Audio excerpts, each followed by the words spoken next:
वैश्विक बाजार से लेकर स्थानीय अर्थव्यवस्थाओं तक हमारे पास ट्राइब द्वारा आपके लिए आवश्यक वित्तीय समाचार उपलब्ध है।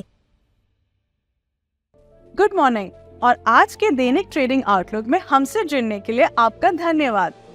आज हमारे साथ ट्रेडिंग रूम में है स्वाति, जो हाल के घटनाक्रमों के बारे में अधिक जानकारी देंगी। स्वाति।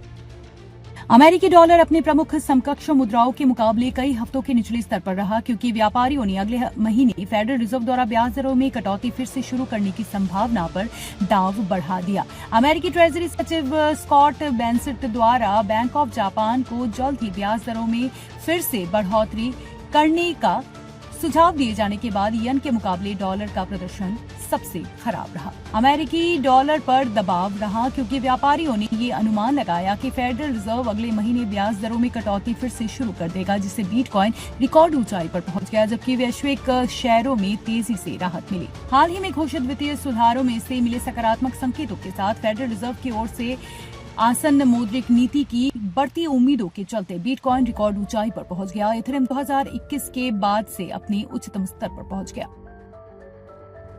चांदी को पिछले सत्र में डॉलर के मुकाबले 0.1% की मामूली टक्कर मिली। विलियम सूचक अधिविकृत मार्केट की ओर इंगित करता है।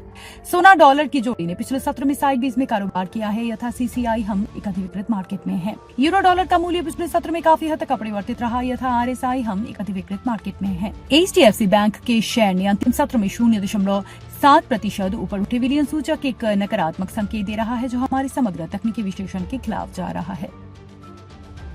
आगे के आर्थिक कैलेंडर में कई महत्वपूर्ण आंकड़े शामिल है। बड़ा हो या छोटा डेटा, हर सूचना कीमतों में हलचल कर सकती है। ज्यादा बेहतर या बदतर आंकड़ों के बावजूद बाजार शांत रहे तो इसका मतलब है कि निवेशक समझ चुके हैं और पहले ही प्रतिक्रिया में शामिल कर चुके हैं। हमें उम्मीद है कि आपने आज के ट्रेडिंग आउटलुक का आनंद लिया होगा। हम सभी की ओर से आपको लाभदायी ट्रेडिंग दिवस की शुभकामनाएं। वित्तीय ट्रेडिंग के ताज़ा समाचारों और घटनाओं के लिए कल सुबह जरूर लॉगिन करें।